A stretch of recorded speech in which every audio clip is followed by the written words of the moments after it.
The conflict between Iran, the United States, and Israel is now in its 8th day, and the conflict is showing no signs of abating as the military activities in the different regions escalate. According to reports coming directly from the region, the people living in the capital city of Iran, Tehran, and the rest of the country woke up to the sound of large explosions as the conflict enters its 2nd week. The conflict between the United States and Israel, which saw the United States launch a military campaign against Iran, is yet to subside. According to the president of Iran, Masoud Pezeshkian, the country will not surrender to the United States, as announced by the United States President Donald Trump when he demanded the unconditional surrender of the country. At the same time, the country has continued to launch its drones and missiles into the regions of Israel and the rest of the Gulf states. The exchange of blows between the parties to the conflict has resulted in increased tensions in the Middle East region.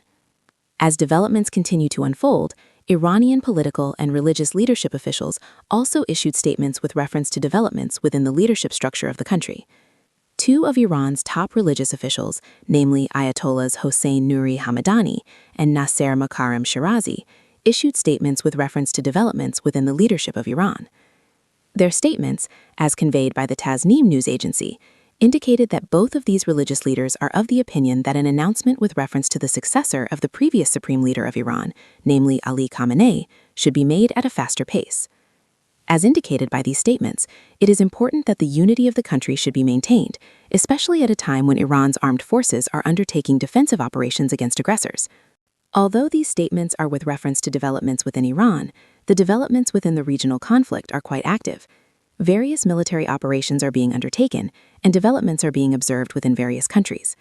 International observers are closely monitoring the internal leadership dynamics within Iran. According to experts, there may be nuances in Iran's approach towards its neighbors, considering the current conflict. Ali Vaez, who heads Crisis Group's Iran project, commented on the recent comments made by President Masoud Pezeshkian. In his speech, released just prior to the missile defense intercept in Qatar, Pezeshkian apologized for Iranian strikes that impacted neighboring countries. Vaez commented, "What he says is that he is worried about maintaining relations with the region, and he's worried about not provoking new tensions." According to Vaez, Pezeshkian appears to be expressing the unease felt by the Iranian government regarding maintaining relations with regional players.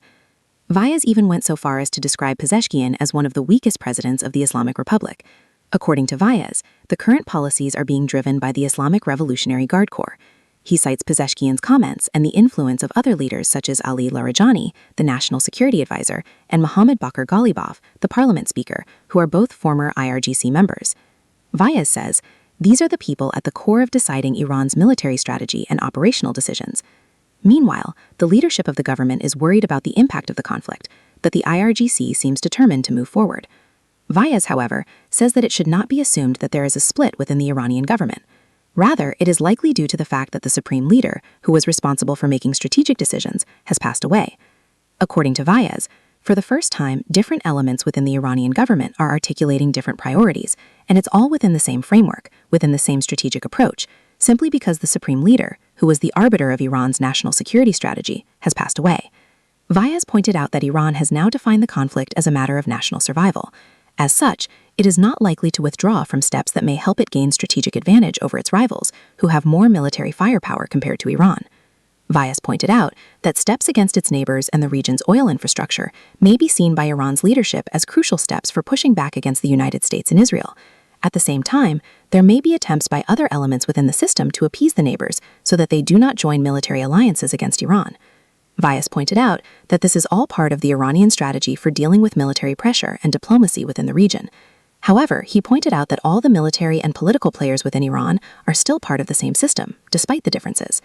He pointed out that if there was a crisis, all the players within Iran would be forced into the same position. As such, he did not consider the situation as a split within Iran.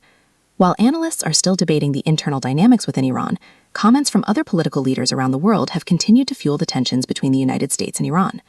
U.S. President Donald Trump announced on his Truth social media platform that Iran had apologized and essentially surrendered to its neighbors, where it promised not to fire missiles at them again. Trump pointed out that this was due to the military pressure from the United States and Israel, which had gone on for so long. Earlier, Iranian leaders pointed out that the country's interim leadership council had agreed not to attack neighbors unless it was from those countries, according to Iranian President Pezeshkian, who made the announcement in a pre-recorded video. The statement came with a warning from the Islamic Revolutionary Guard Corps. If the attacks on Iran continue, the bases and interests of the US and Israel, which are scattered throughout the region, may become the prime targets.